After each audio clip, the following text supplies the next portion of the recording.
Good morning. High fives to those of us who made it with the time change. Welcome to Chalice Unitarian Universalist Congregation. We are a community of diverse beliefs and experiences, nurturing the liberal religious spirit and united by our desire to grow in love and in service. Whoever you are, whomever you love, whatever your life's journey, you are welcome here. Whether you gather with us every Sunday, once or twice a year, or are with us this morning for the first time, we're glad you're here. I'm Reverend Sharon Wiley, Chalice's minister. Our worship musician this morning is Justin Gray. Welcome to this online worship service. Welcome to those of you watching live using Zoom, and welcome to those of you who are watching the recording of this service later. For those of us using Zoom, please notice on your menu that there's a button that says CC Live Transcript. This is Zoom's closed captioning service, and you can click on it to show the subtitle if you want to see closed captioning, or you can hide the subtitle if it's on and you want to turn it off. So you're in control of that. Also on your menu is the chat button. We're greeting each other in the chat right now. For those of you who like to use chat during the service, which you're welcome to do, please be sure that when you post, you've used that little blue drop-down menu to select panelists and attendees. If you only post to panelists, it only comes to me, and I probably won't see it during the service. And we'd like to use the chat to share so everyone can read each other's posts. So let's all give ourselves a big hug of hello and welcome. Good morning. I want to especially welcome those of you who are newcomers at Chalice. Towards the end of the service, I will post a link in the chat box for adding your name to our email list. You can also get this, this email sign up off of our website. Our weekly email is the best way to get information about the many online groups and activities we're offering using Zoom. And once you're on our email list, you'll receive information about our monthly gathering for newcomers. Now, let's take a breath together.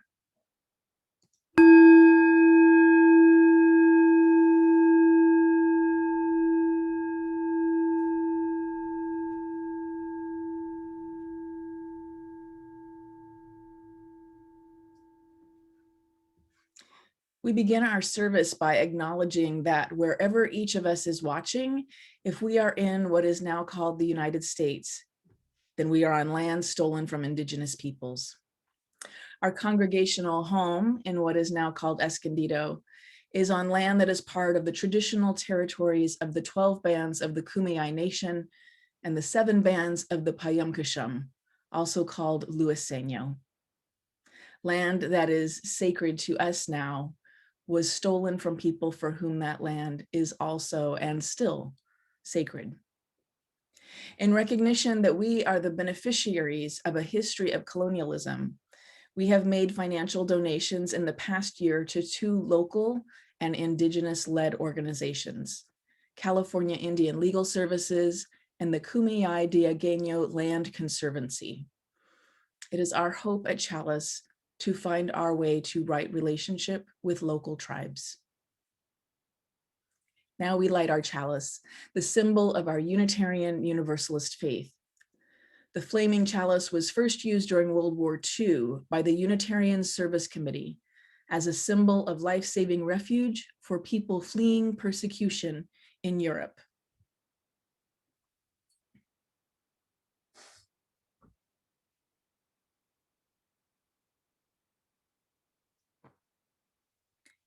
May our chalice flame burn brightly, that all who are seeking may find us.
The words of our call to worship come from the Reverend Eric Kamenetsky.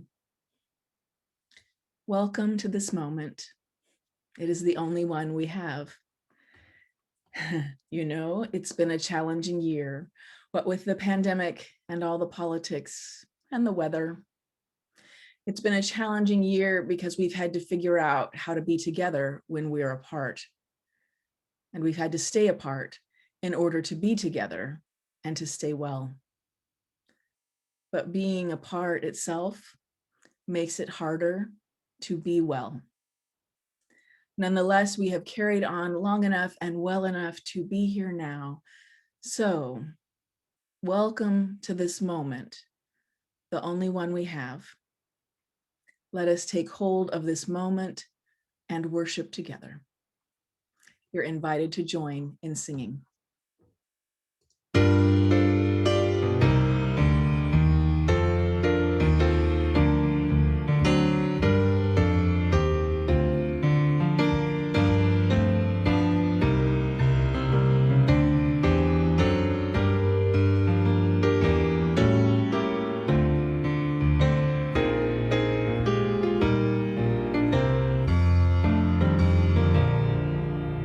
Gather the Spirit, harvest the power.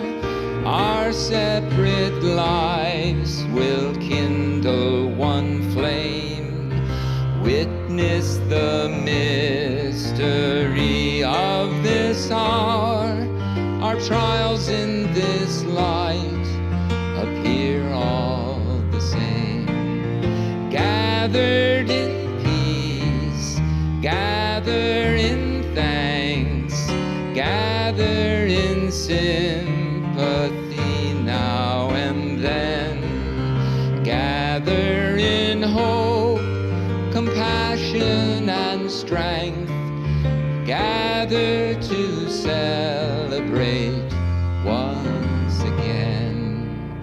Gather the spirit of heart and mind, seeds for the sowing are laid in store, nurtured in love and conscience refined, with body and spirit united once more. Gather in peace, gather in thanks, gather in sympathy now and then, gather in hope, compassion and strength, gather to celebrate once again.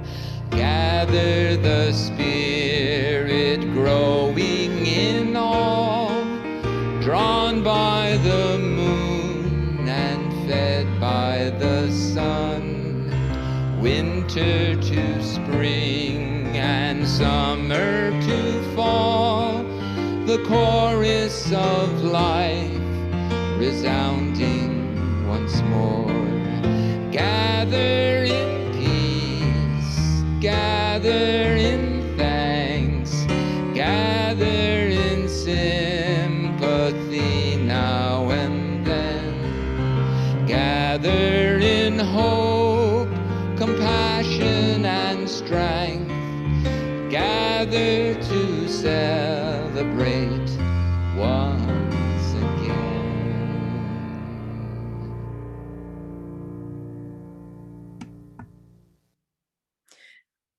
Our Sunday worship is the shared spiritual practice of our community, and we tend to the congregation during this time by honoring our joys and sorrows. If you would like to share a joy or sorrow with the congregation this morning, now is the time for sharing in the chat box. These won't be spoken out loud. If you would like to send me a confidential note about your joy or sorrow, or if you'd like to make a prayer request, please email me. I'll put my email address in the chat box.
Our story today is Life, written by Cynthia Rylant and illustrated by Brendan Wenzel. Life begins small. Even for elephants. Then it grows. Beneath the sun and the moon.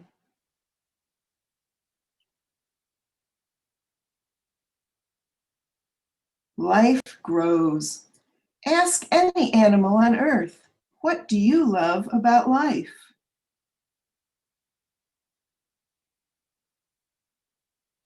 The hawk will say sky. The camel will say sand. The snake will say grass.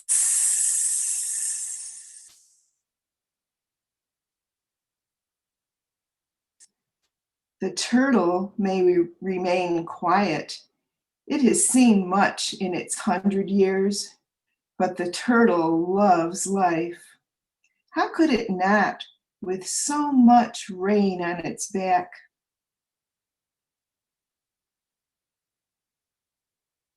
Life is not always easy.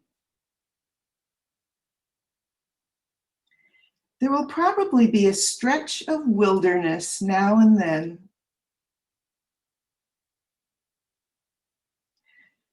But wilderness eventually ends. And there is always a new road to take.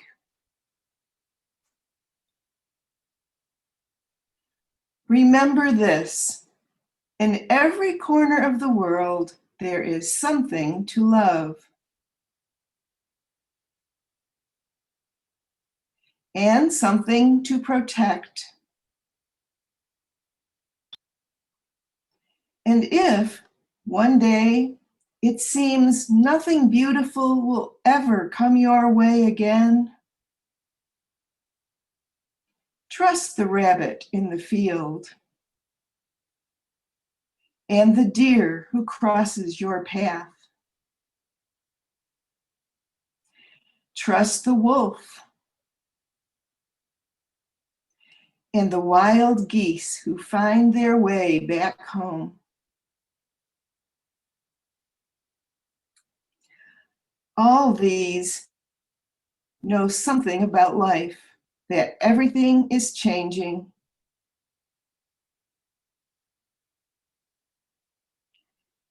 And it is worth waking up in the morning to see what might happen.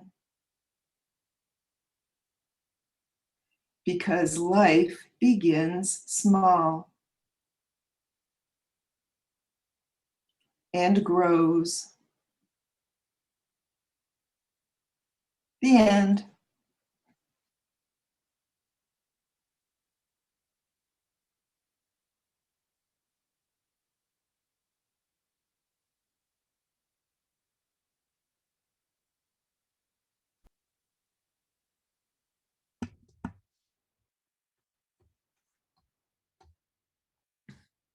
It's been a year since we started staying at home, social distancing, and worshiping online.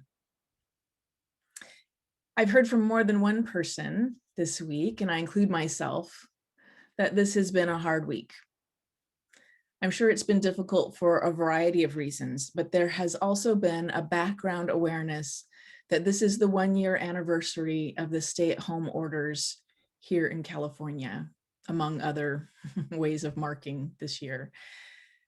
And it's become a time for reminiscing and remembering. The last place I ate inside the restaurant was a Panera on March 9th, 2020. And I remember I was already nervous about being there around so many people and was thinking, should we be in here? I looked it up. I have filled up my car with gas 7 times in the past year.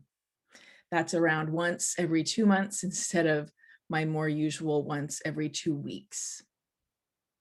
I ordered my first mask on April 6th, which reminds me that a year ago, we didn't know yet how important masks were. And when we did go to places like the grocery store, most of us weren't wearing masks at all. I had a doctor's appointment on March 13th last year that was important. I didn't want to skip it. But I was already scared to go to the doctor's office. And then when I look back now and realize that I must have gone without a mask on, it feels even scarier in hindsight. There's a lot to remember and make sense of, a lot to process, as we just heard in our reading, video reading. I'm preaching a series this spring on spiritual practices. Even before the pandemic, cultivating a daily spiritual practice was a good idea, and it's an even better idea now.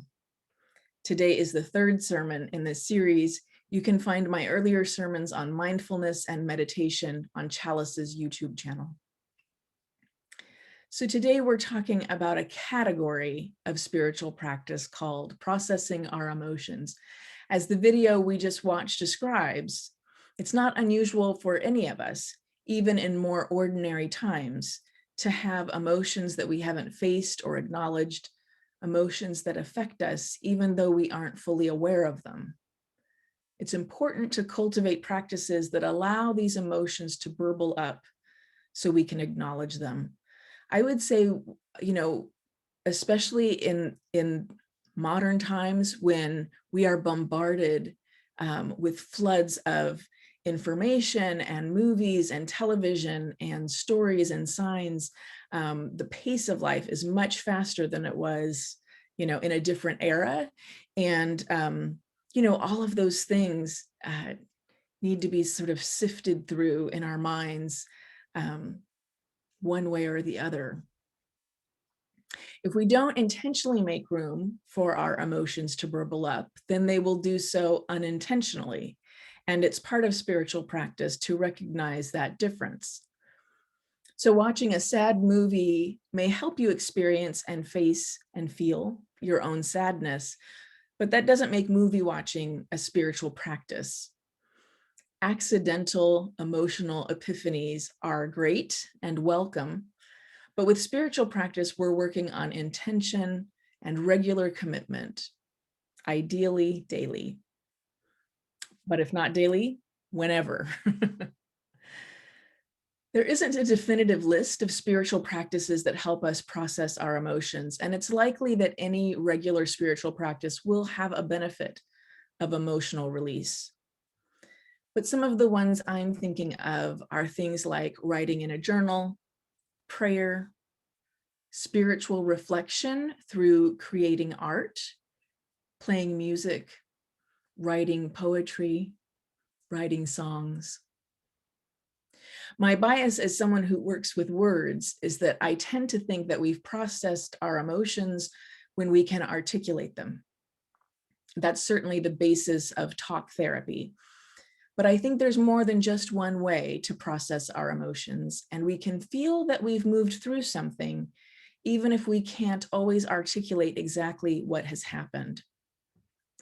Narratives from movies and television can lead you to think that emotions are always dealt with in huge cathartic outbursts, followed by sobbing, hugging, and then the dawn of a new, fresh new day. And that can happen. I'm sure many of us have had experiences like that. But it's just as likely that time and ongoing self-care and self-reflection can lead you to one day realize that something that used to bother you no longer does. Or a memory that used to hurt doesn't feel so painful anymore. We have a lot of emotional processing ahead of us. And I think the next year will be particularly difficult as we come out of the pandemic and begin to take steps to rebuilding our lives and our communities.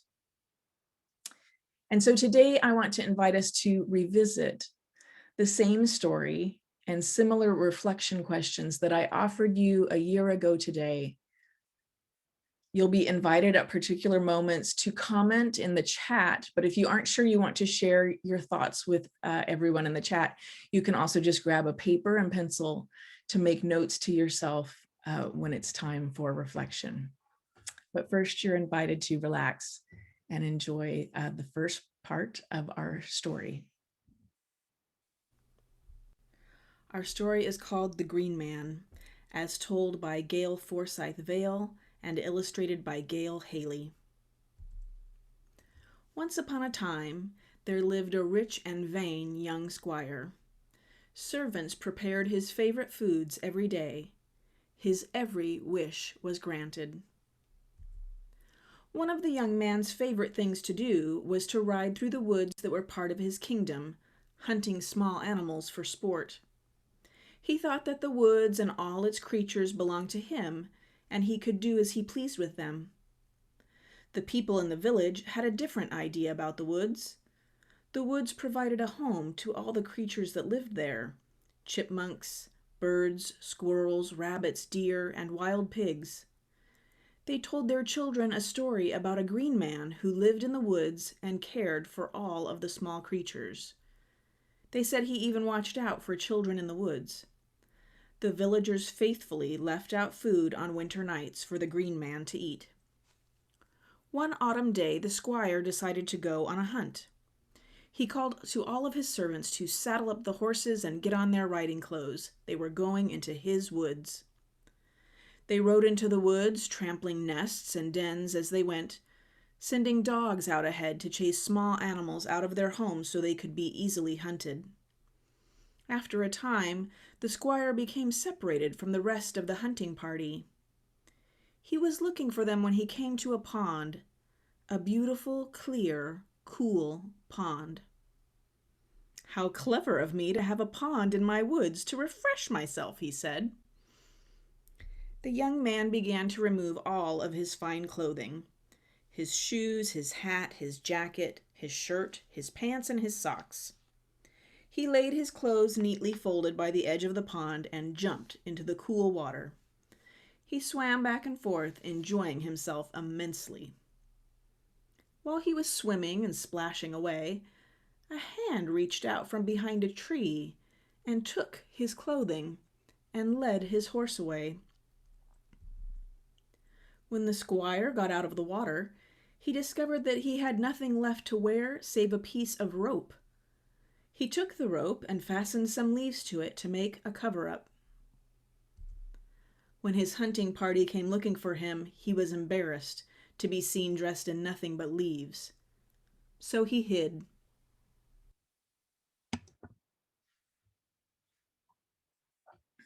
This past year, many of us have had the experience of feeling that something has been taken away from us. I invite you now to think on your own life and your own comforts. What has been taken from you to leave you vulnerable? The squire lost his clothing and his horse. What loss has left you exposed? Work, money, health, friendship, independence. I invite you to write a word or two that you can keep to yourself or to share in the chat box. What is it you have lost? And after we've taken a few moments for you to type those into the chat, I'll read some of them out loud.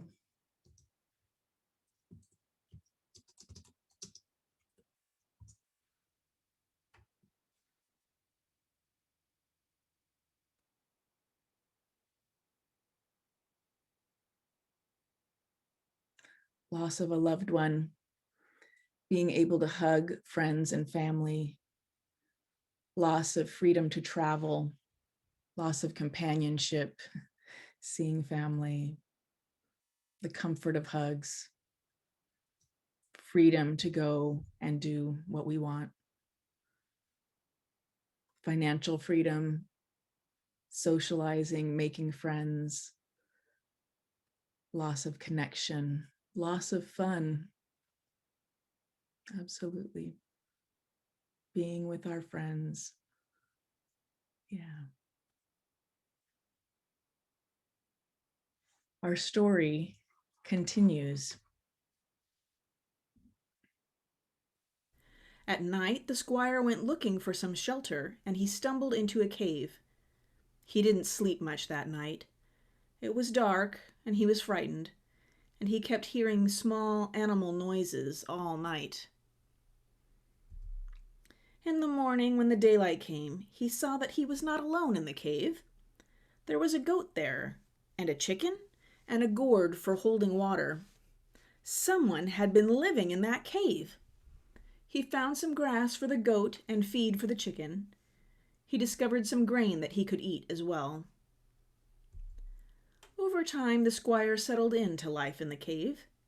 He fashioned a whole garment out of leaves. He ate eggs from the hen and drank milk from the goat. He covered his hand with mud to prevent stings and reached into a beehive for honey to eat.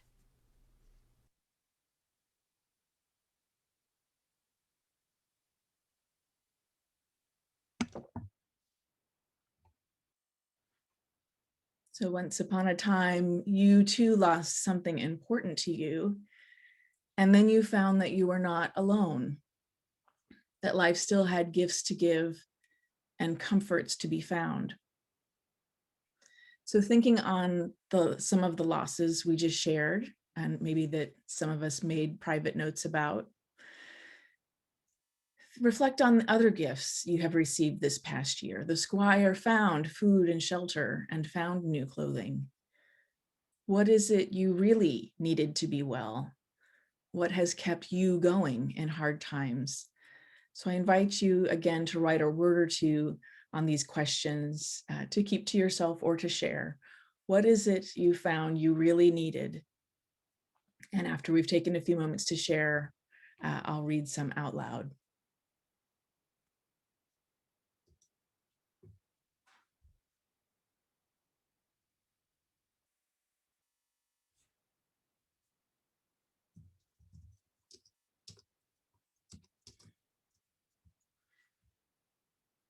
Mhm.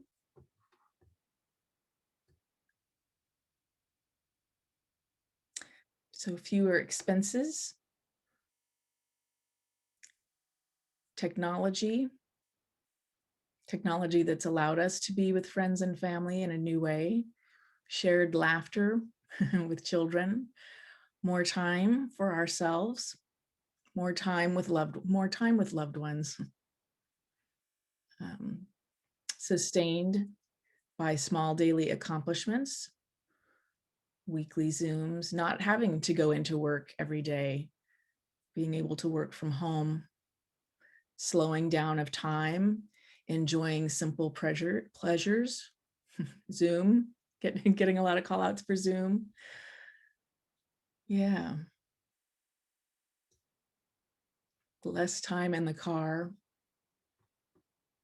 grocery delivery, daily meditation practice.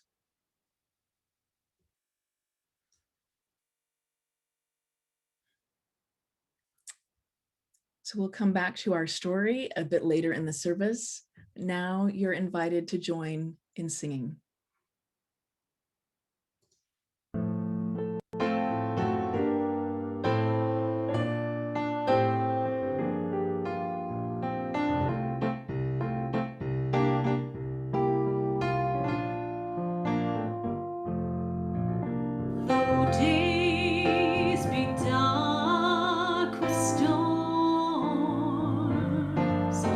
And burdens weigh my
The Sunday offering is an expression of the generosity that makes our congregational life possible.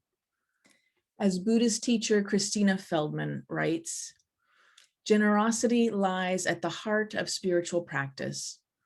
Extending generosity to ourselves and others gladdens our heart, is a direct way of healing division, and brings joy.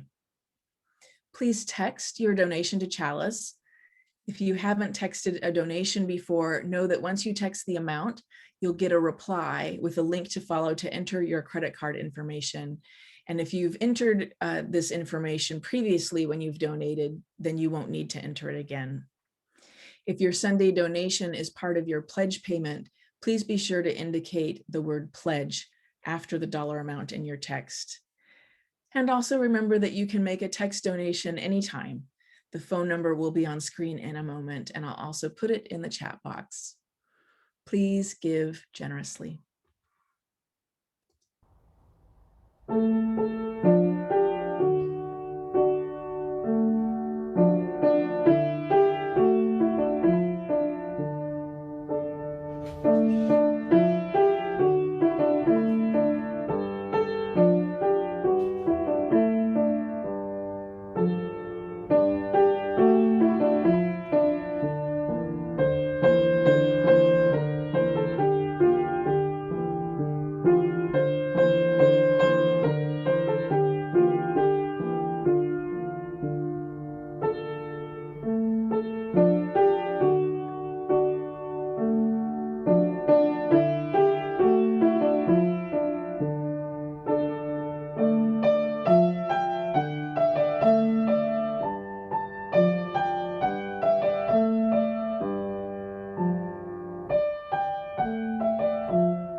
Please join in dedicating our offering with words of affirmation. Open hearts, open minds, open doors, nurturing spirits, seeking justice within the wider world. This is our mission. Now we return to our story. He became acquainted with all the small woodland creatures, and he cared for them, helping them over swollen streams when heavy rains fell, making sure they had food and water, and sheltering them in the cave on the chilly nights. One day he came upon two small children trapped by a wild pig, threatening to bite. When he had chased the pig off, they looked at him. There he was, covered head to toe with leaves and mud, with a wild-looking beard and hair. "Are you the Green Man?" they asked. "I guess I am," said the man, who no longer looked anything like a squire. When winter came, the Green Man was happy to go into the village at night and to take the food that the villagers left out for him, sharing it with all his animal friends.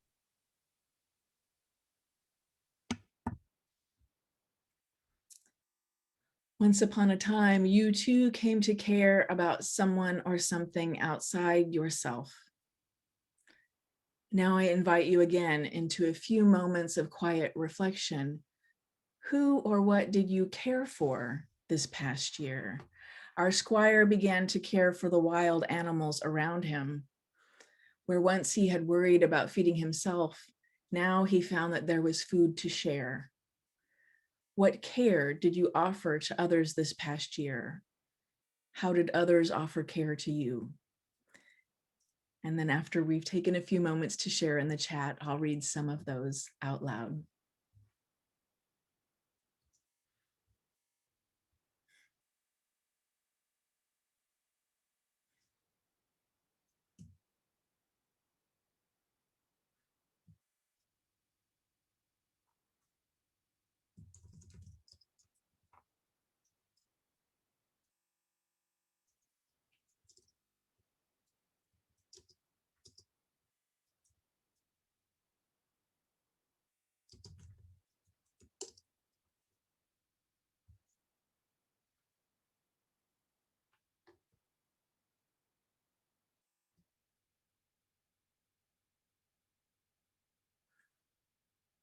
So people sharing about being able to care for family, helping parents and siblings, sewing and distributing masks,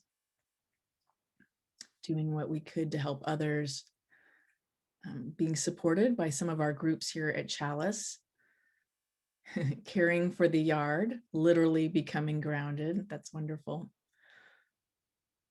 Making connections with friends in the neighborhood, volunteering to help with vaccine distribution.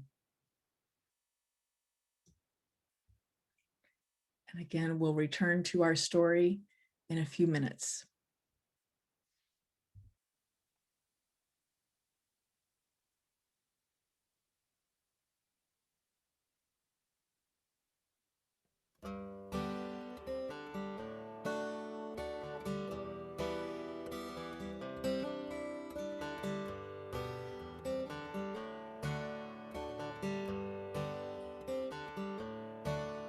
In the toughest time you ever knew, the only thing that you could do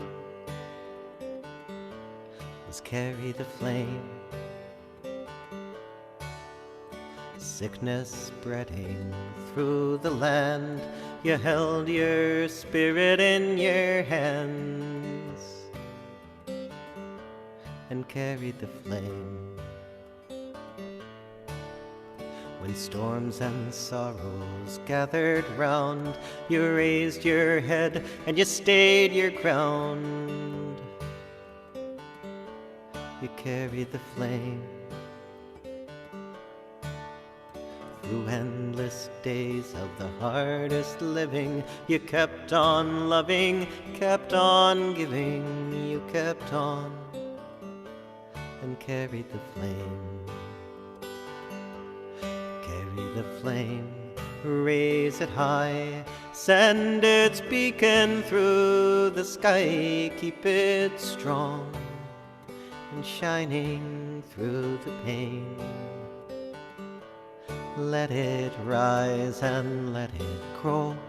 Let it light the world, you know. Let it glow. Carry the flame. And when the day is done at last, we take on the spark you passed. Carry the flame. From hand to hand we send it on, the kindling hope of a rising dawn. In us all we carry the flame. Carry the flame, raise it high, send its beacon through the sky. Keep it strong and shining through the pain. Let it rise and let it grow. Let it light the world, you know. Let it glow. Carry the flame. We are nurses, doctors, teachers. We are children, parents, preachers, and we all carry the flame. We are scientists and cargo packers, farmers, singers, grocery stackers, young and old. We carry the flame. Carry the flame, raise it high, send its beacon through the sky. Keep it strong, shining through the pain. Let it rise and let it grow. Let it light the world, you know. Let it glow. Carry the flame. Let it glow. Carry the flame.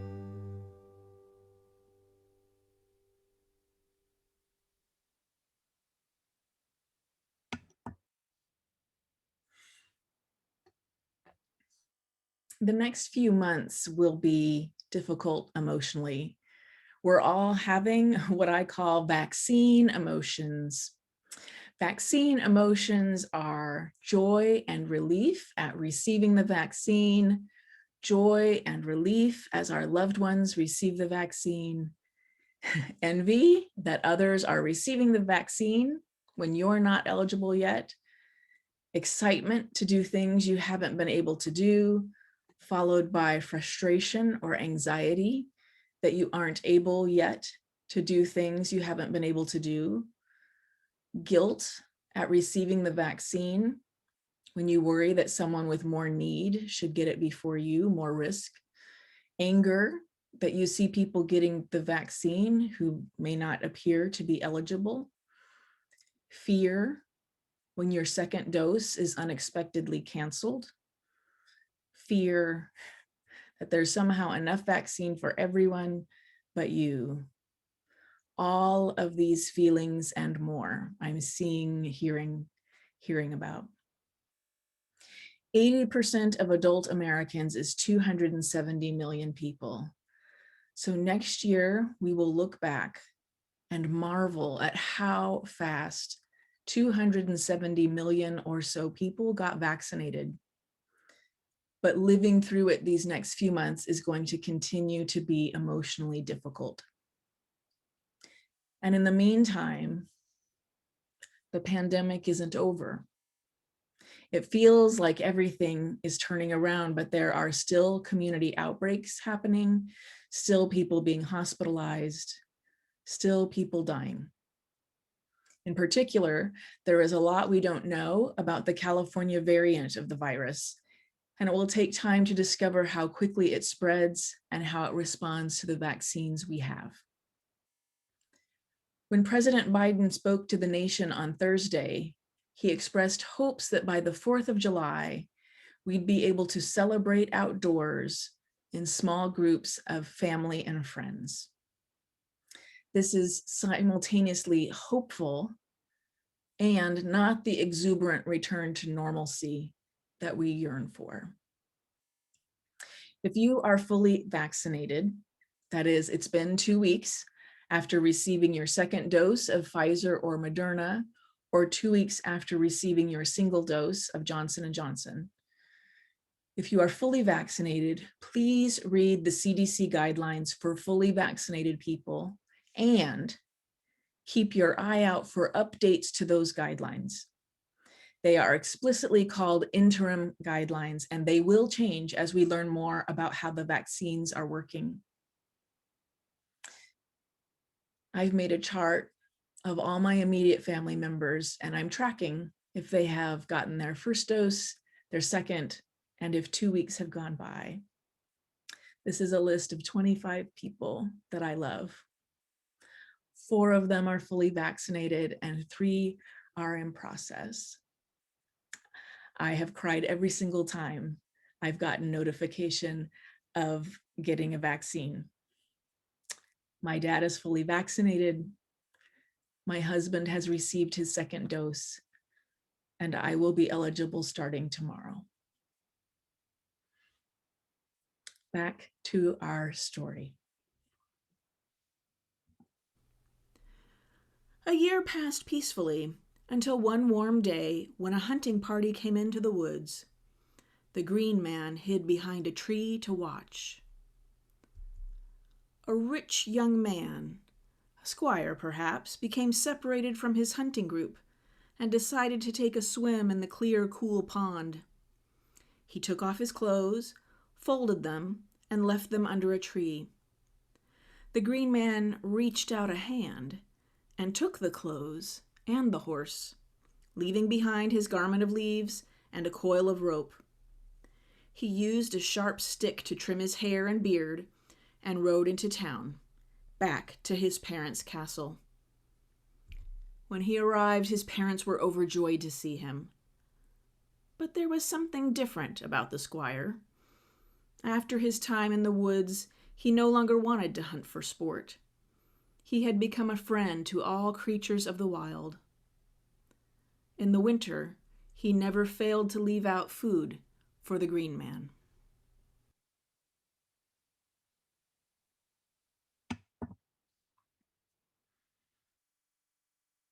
This experience has changed us. It has changed us in ways we are only beginning to think about and discover. A year ago today, I told you that with the challenges would also come strange and unusual blessings. So let's take a moment to say hello to our congregants worshiping with us this morning from outside San Diego County. Hello to our homebound congregants. Hello, congregants who have been worshiping with us this past year and have never once stepped foot on our campus. Hello to those of you watching on YouTube later. After the pandemic, our congregation will never be the same again as it was before. And we will count all these blessings and more in the months to come. You're invited to join in singing.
We close with the same words we used a year ago today, words from Reverend Wayne Arneson.